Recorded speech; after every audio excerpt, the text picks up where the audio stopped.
در همین سرود ملی جمهوری تاجیکستان یک سطری بسیار زیبا است. میگیم که زیدوری زمانه ها رسیده ایم، بزیری پرچمی تو صف کشیده ایم. همین در یادتون است؟ همینجا یک فرموله عملی داریم که چقدر امیر استفاده کنیم. ببینید ما هر روز سرود ملی رو بخونیم. این همینجا صدا داد. هر یک جمع آمد ما با سرود ملی، هر صبح ما با سرود ملی آغاز میشه.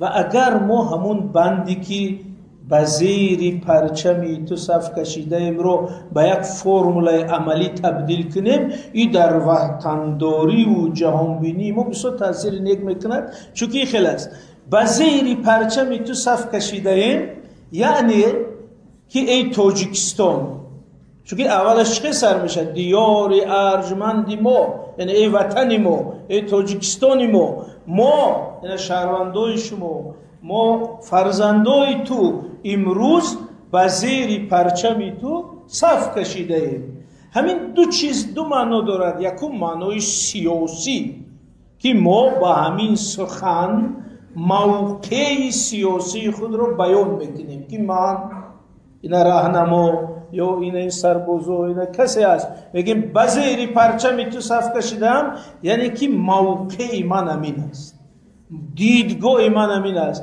من در زیر تو پرچمی تو هم یعنی با تو هستم، در کنار تو هستم.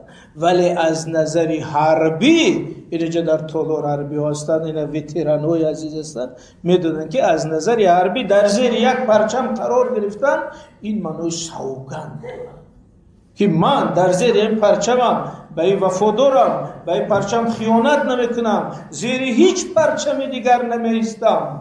انا برای این وقت سرود ملی صدا میدهد با همون سطر میاد که با زیر پرچمی تو صف کشیده ایم، همون لحظه یک بار گریبانه رست کرده، خود رو انخ سینه را بلند کرده، همه احساس کنن که من همی حاضر با همی واسطه در نزد وطن قسم یاد میکنم که ای تاجیکستان، ای دیار ارجمند من، بزیری پرچمی تو صف کشیده ایم، بزیری هیچ پرچمی دیگر نمیرویم و این پرچم رو نمیفروشیم، خیانت نمیکنیم، به تو وفا داریم. همین لحظه سوگند ما با وطن است.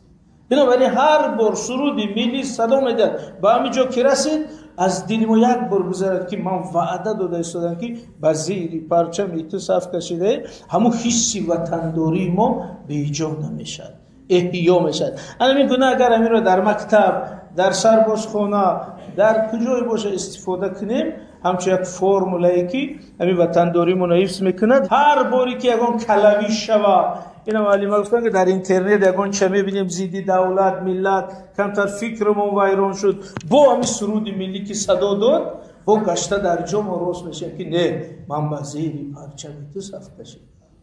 همین مکانیزمی در جای خود نگاه داشتن موقع وطنداری ما. فهم است؟